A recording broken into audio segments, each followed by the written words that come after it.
brings you to Santa Barbara this evening? We got a film here, The Music Within. We just got off the screening of it. Oh, really? And how did it turn out? Are you happy with it? Really well. Love yeah. it. Yeah. Now, both of you guys have been successful with film and TV. I have to ask, what's your preference, film or TV?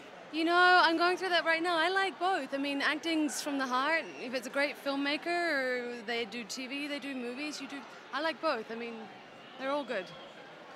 Both is good. The script is good. I like the combo platter. You like Yeah. the combo platter? Are you comfortable with The combo everyone platter. coming up and recognizing you from Office Space and you're the slacker god? Yeah, especially if they're cute. Yes. Oh, and you were the underworld vixen as well as Alias. That was huge. Thank you. Is your fan base like crazy now? Yeah, it's great. You know, like when I look at Alias, the character was so different, and people loved her, and they got me a lot of fans through that. And then you do another movie, and certain people see that, and you get fans from that, and it's good. Well, I'm a huge fan of both of you guys, and I have to say with Alias, I loved you, then I hated you because you got me. You got me. You inspired me to quit my job. Thank you very much. Thank you. Have a You're great good at what evening. you do. Thank you very much. A feeling of joy tonight. There's a lot of excitement around who you are, around the movie, around the whole series. But for the individual viewer, what can they do in their lives to have the same sort of joy and impact that you've had with your life? Oh, baby, I don't know if we got enough time for that.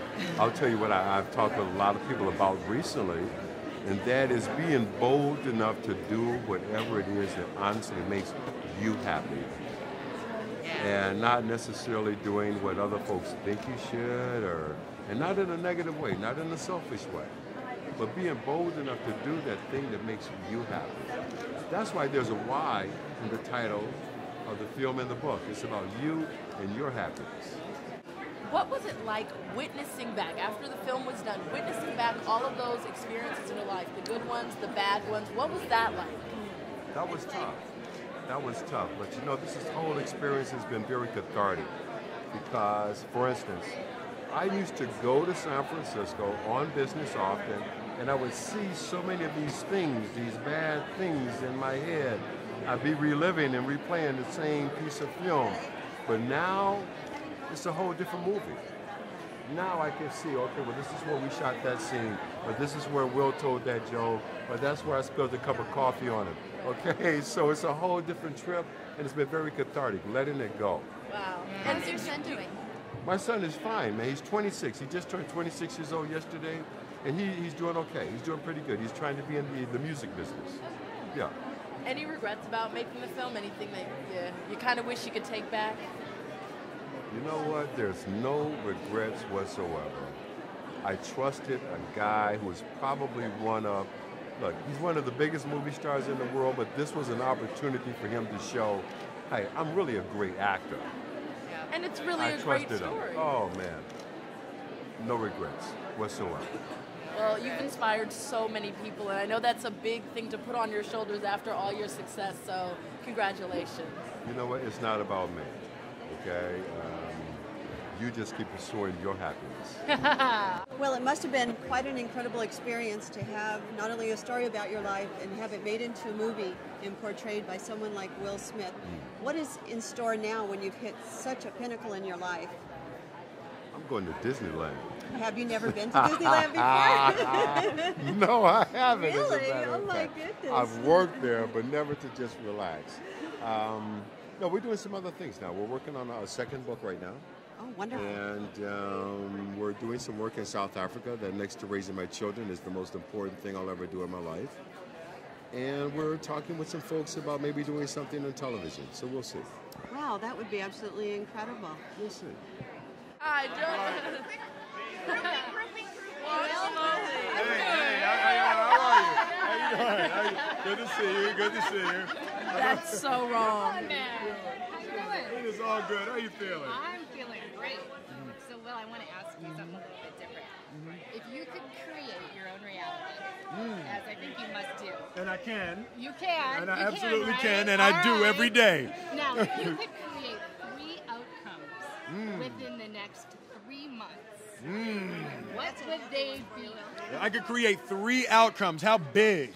Super big. I'm Super talking big. A world of possibility. A world of possibilities. 3 outcomes in 3 months. Well, first of all, I would, and it just happens in an instant, right? That's I right. do it in an instant. Okay, so all automobiles would be solar powered. That would be the first thing. All right. All automobiles would be solar powered. That would be the first thing. Let me see. With my Outcome wife. number one. Outcome All number one. automobiles So you think I'm gonna say something about some awards or something? that is so not me at all. As big as it goes. Thank you very much. Tell us about your film that's actually in this festival. First Snow, it's called, with Guy Pearce, starring Guy Pearce, Piper Perabo. We have Bill Fichtner, Shea Wiggum, a great cast, and a great director. My writing partner. Yeah, we co-wrote the script, and I directed it last year, and it's a story about whether or not you control your own destiny, whether your choices make your destiny, or is there some preordained sort of path for you that you can't avoid, and you know, what would happen if you knew your end was coming? Could you change it? Could you try to do things differently and maybe redeem yourself before it was too late? So it's a real laugh riot, you know. So what was your inspiration for writing this? Obviously, this is a film that has a lot of thought-evoking things for people that have questions in their own lives. So tell us where it all started and how did it get to the point where you actually wrote a movie about it? Well, it's funny. It is a very universal theme. I think we all, you know, every day we say, look, when is my time? And, you know, I think we were walking around New York feeling pretty mortal. And, and we had a friend of ours went and had this fortune read it, and he came out and he was white as a sheet. And we asked him, you know, what is she saying? He just said she knew too much, and he walked away. And that always, you know, that was part of the idea, and that kind of haunted us and stuck with us. And Children of Men. Let's talk about that. Where did that come about? Because honestly, I see a lot of films, and that truly was an original idea. Well, you know, it's actually a novel by P.D. James, a famous British author, and we did the first adaptation. And it was a difficult, you know, very difficult book. It was a you know, a big sprawling kind of. Yeah, and I think her vision was she sort of laid out a very bleak vision of the future, and I think what we tried to do in adapting it was, how do you make a movie out of this? How do you tell a story that has hope in it? And we always thought of, you know, things like Casablanca, which is self-sacrificing yourself for a better good, and it really lent itself to the story. So we found a way to turn it from like, oh, this really, I mean, beautiful but depressing story into something that you want it to be hopeful.